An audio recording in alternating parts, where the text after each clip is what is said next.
let's do two practice problems for calculating allowance for uncollectible accounts and bad debt expense. One of the problems we're going to use a percentage of sales method, and the other problem we're going to use the accounts receivable method. Okay. XYZ company provides for bad debt expense at the rate of 2% of credit sales. The following data is available for the last year. It tells us that the allowance for uncollectible accounts on January 1st was $60,000. The accounts actually written off as uncollectible during the year is $67,000, and credit sales for the year were $2.5 million. And then the question asks us the allowance for uncollectible accounts, that should just be account. The allowance for uncollectible account balance at December 31st after adjustments should be what? This is when it's going to become handy to use that formula that's in your lecture notes. Beginning allowance for uncollectibles. Sometimes I'll just write beginning allowance, but that always means beginning allowance for uncollectible accounts. And that is the January 1st number, $60,000. And then we're going to subtract any write-offs that were made during the year. That was $67,000 right here. The write-offs during the year were $67,000. And we're going to add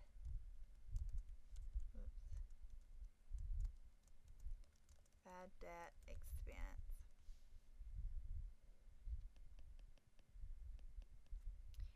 And this uses here we're doing 2% of credit sales. We calculate bad debts by using 2% of credit sales. Credit sales were $2.5 million, so our bad debt expense is going to be 2% of $2.5 million. So put that in your calculator. And it's $50,000. So we're going to add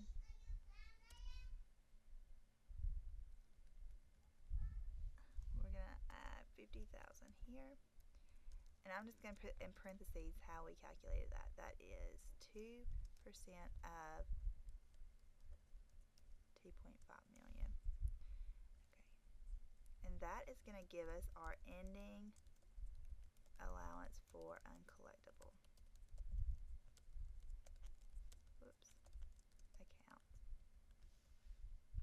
So for this problem, you do not have to put it in the accounting equation, and until you get good at this, it may be more confusing to put it in the accounting equation. So if the problem is just asking you what is the allowance for doubtful accounts balance at the end of the year, I would put it in a formula like this. And now you can just work the formula. 60,000 minus 67,000 plus 50,000 equals 43,000. And the question says, what is the allowance for uncollectible account balance at the end of the year after adjusting entries? And that's the answer, 43,000. A lot of the questions on the quiz will be set up similar to this.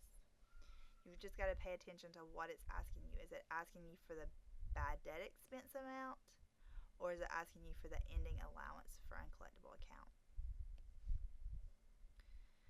Let's do another one, and this time we're going to use the accounts receivable method. Remember, under the accounts receivable method, you can either have a percentage of accounts receivable that the management believes is uncollectible, or you could use an aging schedule like we looked at in the end of the book. Here it's a percentage of, they take a percentage of the accounts receivable balance. So ABC Company determined that 4% of receivable balance at the end of the year is uncollectible. Additional information is as follows. The accounts receivable amount is $510,000. The allowance for uncollectible account balance at January the 1st is $52,000, and accounts written off as uncollectible during the year is $45,000. This is like our estimate of what we think will be uncollectible. This is what we actually wrote off as uncollectible. These are the ones that were actually written off. This was our estimate. This was actually written off. Now the question to ask is, what was the bad debt expense for the year ended December 31st? What is the bad debt expense? And that will be shown on the income statement, right? The bad debt expense is always reflected on the income statement. So remember this formula: beginning allowance for uncollectible accounts minus write-offs. It's the same formula, plus bad debt expense, and that equals our ending allowance amount.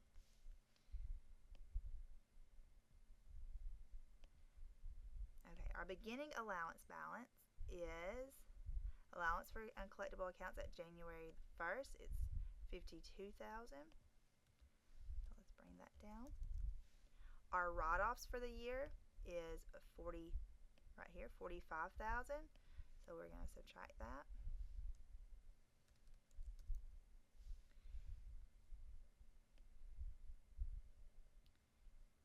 Our bad debt expense, well, we don't know that. We're trying to calculate that, and under this method, that's going to actually be a plug number.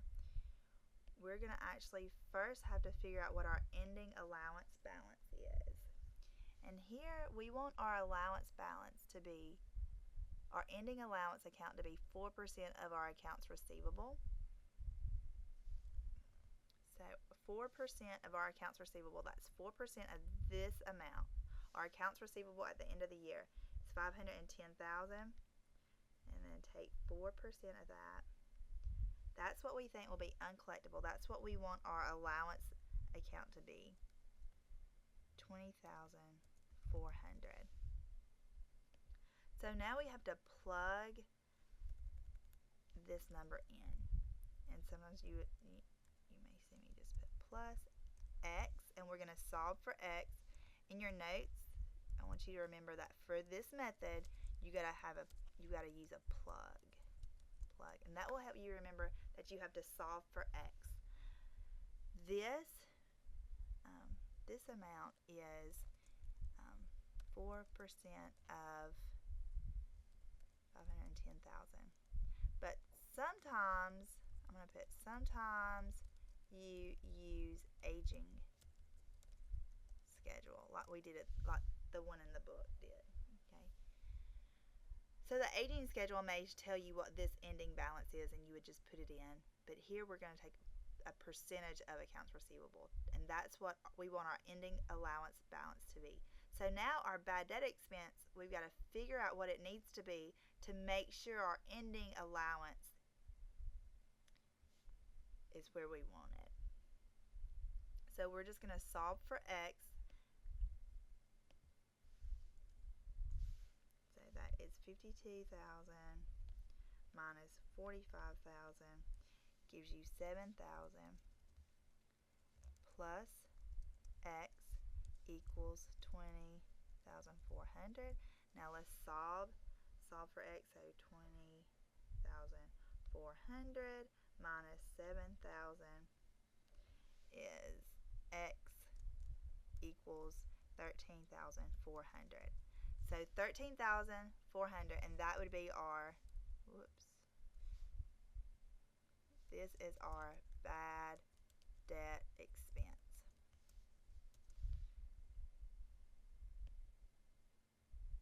That is the answer. Bad debt expense. That's what we need our adjustment to be to make sure our ending allowance balance is this amount. So it didn't ask you to do that, but if you put this in the accounting equation, this is what it would look like. Assets equals liabilities plus shareholders' equity. This is going to be real quick. Okay, your allowance adjustment has to be the same as your bad debt expense. That would be your allowance for uncollectible accounts.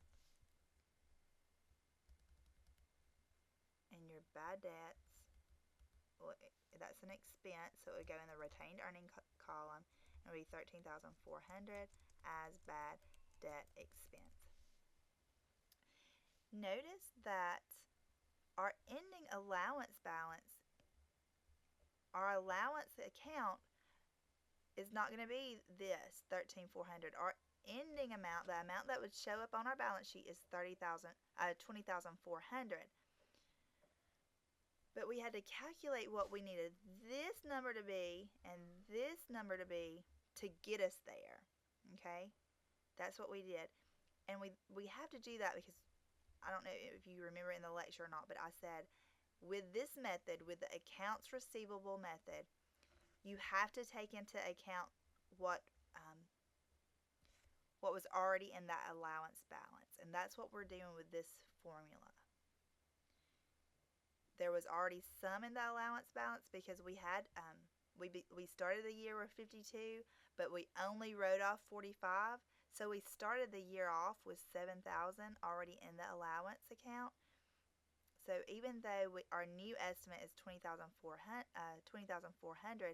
we started the year off with 7,000 already in our allowance account. That's why our bad debt expense doesn't need to be as much.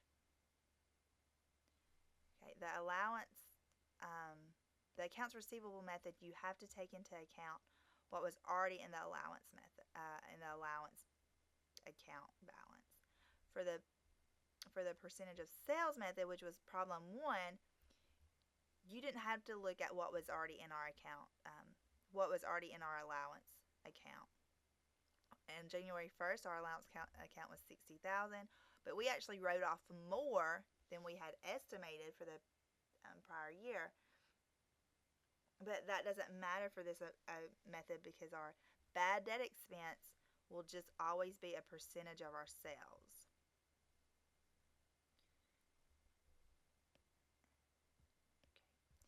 Okay. So I'm going to work one additional problem as well.